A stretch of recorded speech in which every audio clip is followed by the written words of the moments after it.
তোরার হাতে আধা ঘন্টা সময় আছে, তারপর খুশি আমি আর বাঁচবো না রে ভাই। এই যে এসে বন্ধ বাবার কথা বিশ্বাস করিস, আয় আমার লাগে।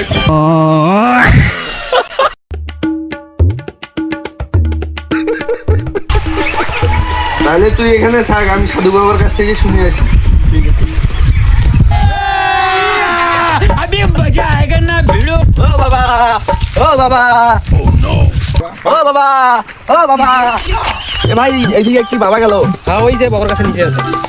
আচ্ছা। ও বাবা, ও বাবা। বাবা আগে আধা ঘন্টা সময় দিলেন কিছু দিন। হ্যাঁ ওই আধা ঘন্টা বাজছে, কারণ ওই কাছ থেকে ঘুরে এর থেকে কোনো বাঁচার কোনো উপায় নাই। না না, সে বাসার কোনো উপায় নেই। কিন্তু আমার কথা হচ্ছে যে ও গাছে চড়বে কি? তো আমার মাথা খায়া দিল রে, গাছে তো আমি তুলে দিয়েছি। कैसी लगी आगे स्वाद